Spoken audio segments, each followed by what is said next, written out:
The city of Chengdu has had a sister city agreement with our capital, Ljubljana, since 1981. After 30 years, communication between the two cities is still a challenge. To reduce communication barriers, the Takatuka Society and the Slovenian Association of Teachers of the Deaf connected with Chengdu University and Chengdu School of Special Education in the project Theatre as a Communication Bridge. Financially supported by the European Commission via the Youth in Action program, Action 3.2, Youth in the World, we visited China. While developing theater performance together, we got to know the city of Chengdu as well.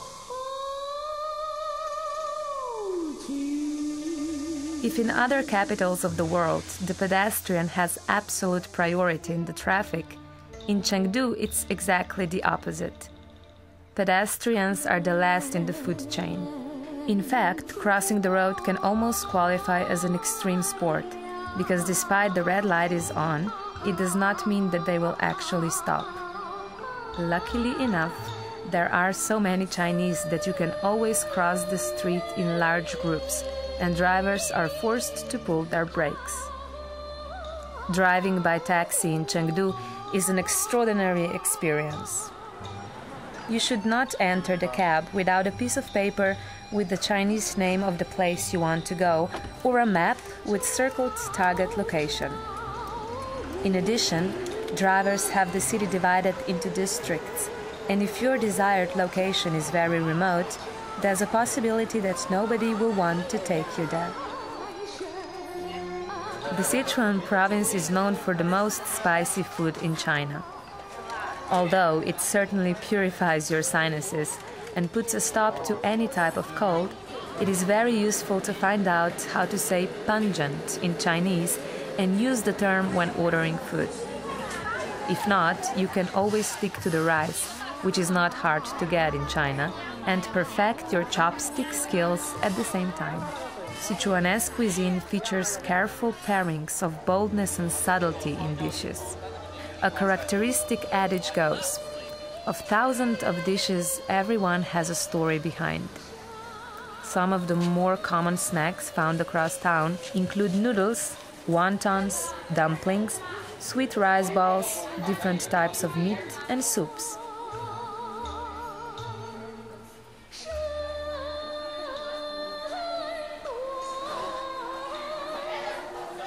And then there's scorpions, worms, grasshoppers, cockroaches, and rabbit heads for the bravest ones.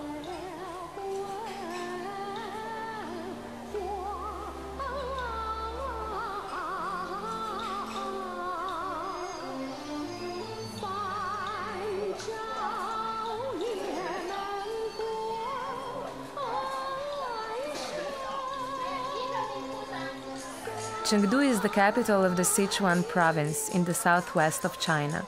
The urban area houses 14 million inhabitants. It is one of the most important economic, transport and communication centers in western China.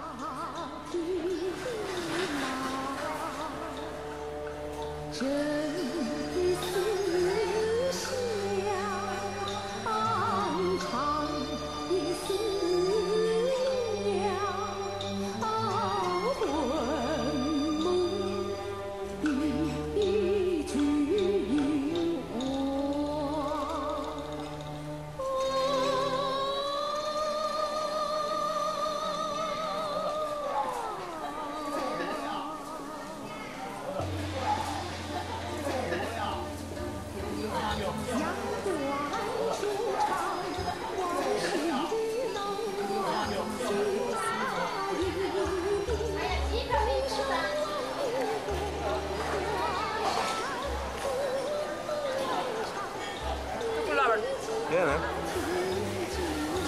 Ne variamo. Some bechamel.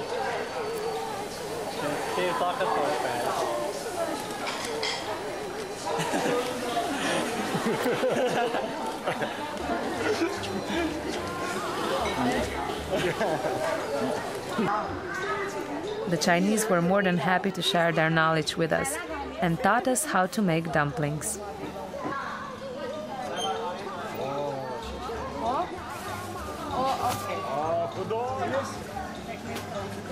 来，来，咱们弄个来，小水用相机我照下，我拿个相机先看，我的相机在这看，我来照一下。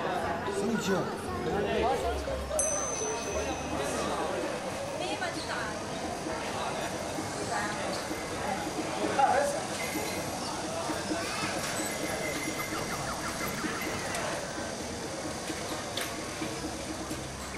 In Chengdu, one might has to get used to the fact that the moon cannot be seen. Most of the time, the sun can only be felt as well. The humid subtropical climate, which is affected by monsoons, brings a lot of moisture and especially in combination with the summer heat causes an almost mysterious mist.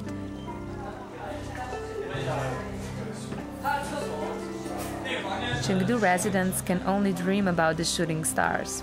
Well, they don't seem to be any less fortunate for that reason. Perhaps their well-being, clear skin and laid-back lifestyle are a consequence of the free sauna they receive due to the climate almost every day of the year.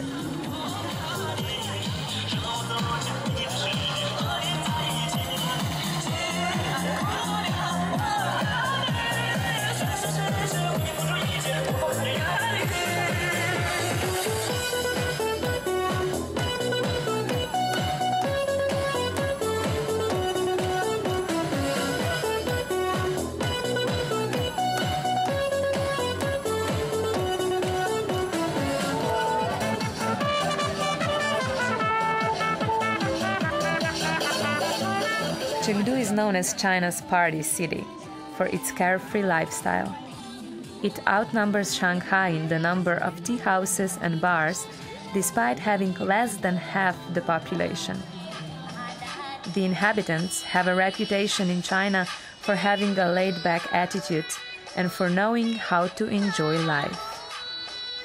It is said that this is not a place for the young, because in Chengdu, a man becomes lazy and does not do anything. The city is more suitable for families with a more laid-back lifestyle. The speed of movement of the population is consistent with this statement. If you want the people of Chengdu to get somewhere on time, you should plan some extra time in advance.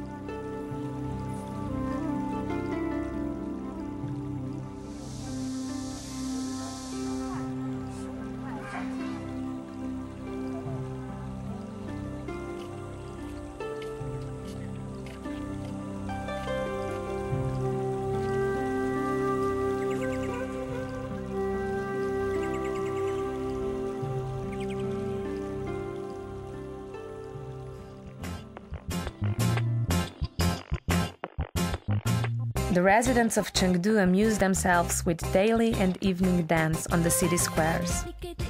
This started off as an entertainment for the retired, but now people of all ages attend the public dance. There is a large range of music to please every taste. If you don't like the rhythm, you can surely find something for yourself in one of the other parks nearby. And there's no need to worry that you will not be able to follow. There is always a group leader showing the steps. If there isn't one, you can always take the lead. You just need to collect a little courage, which is not difficult in China, as no one knows who you are. Everyone is glad to chat with you, unless they are focused on their activity, in which case nothing can get them out of focus.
Being a quite traditional nation, the Chinese visit temples and sanctuaries on a daily basis. The monks take care of the candles and spiritual supplies. The peacefulness of the temples is a great contrast to the city rush around.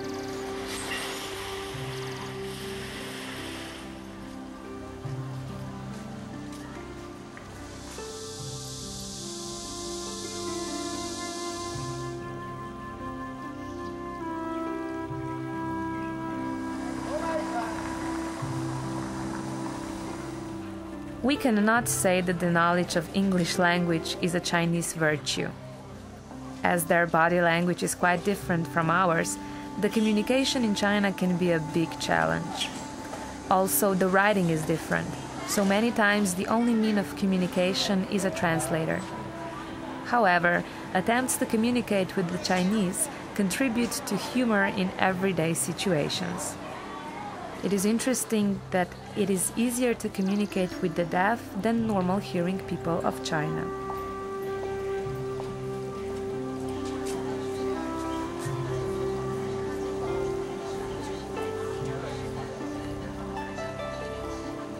An old Chengdu saying goes, "Sunny days are rare, but tea houses are abundant." Tea houses have played diverse social roles in the history of Chengdu. Locals are passionate about going to tea houses, not only for tea, snacks, and entertainment, but also for social gatherings and business meetings. Tea houses have also served as unofficial courthouses, where local people resolved conflicts under advisement of community leaders.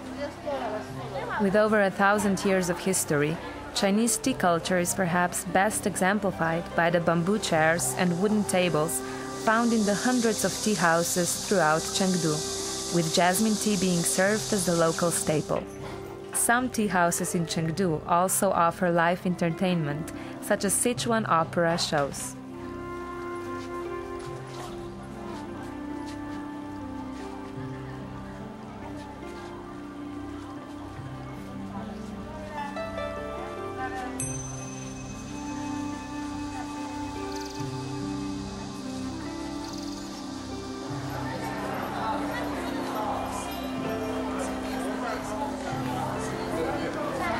Between the modern blocks, we can find many quarters arranged in the old Chinese style. These are full of street artists, shops and stalls with traditional products, and Chinese tourists from other parts of the country. It is customary to write your wishes into small bags and hang them in the parks, where they wait for the right time to fulfill your desires.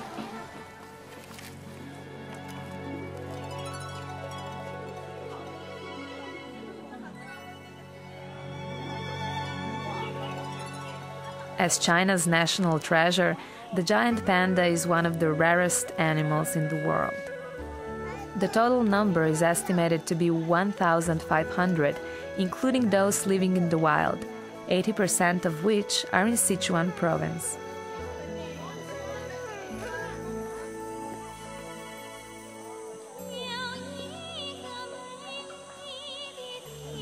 A breeding center for giant pandas was founded in the north suburbs of Chengdu. It is the only one of its kind in the world that's located in a metropolitan area. In order to better protect wild giant pandas, Chengdu has established nature reserves as well, the biggest of their kind in the world. The Western world came to know giant pandas only after a French missionary named David first discovered this species in Sichuan in 1869. Now they are a messenger of friendly communication between Chengdu and international cities. And they do seem to be very friendly. Looking at the peaceful bears with fur pajamas, one cannot imagine they could have hurt anyone. The popularity of the giant pandas increased after the release of the American animated movie Kung Fu Panda in 2008. The movie cast visited Chengdu while filming, so the movie incorporates many elements of Chengdu.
The Leshan giant Buddha is carved out of a cliff face that lies at the confluence of 3 rivers in the southern part of Sichuan province. The stone sculpture faces Mount Emei, with the rivers flowing below his feet. With 71 meters, it is the largest stone Buddha in the world, and it is by far the tallest pre-modern statue in the world. After a few temples and a few hours of waiting in line, you can see the statue from the top to the base, even though a lot of people give up on the way and head back after reaching the chest area.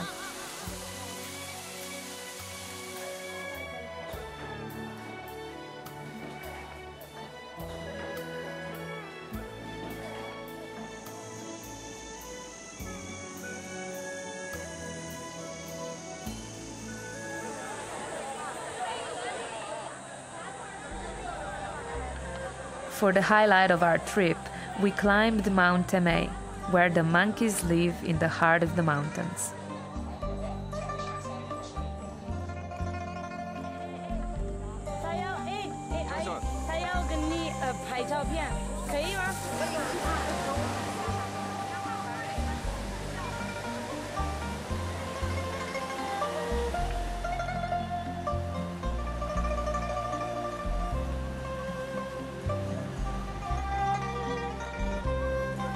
It is difficult to say in the natural environment, as hundreds of tourists stare in them every day.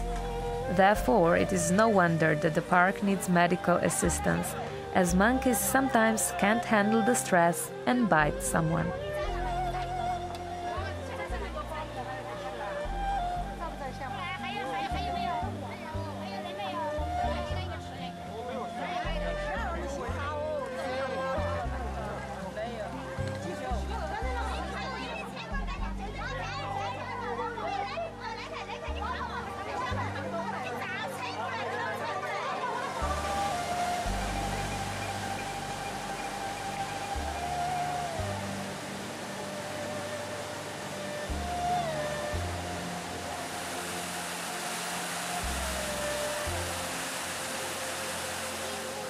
We got to know the Chinese culture from the original perspective and experience communication problems the Chinese people face around the world.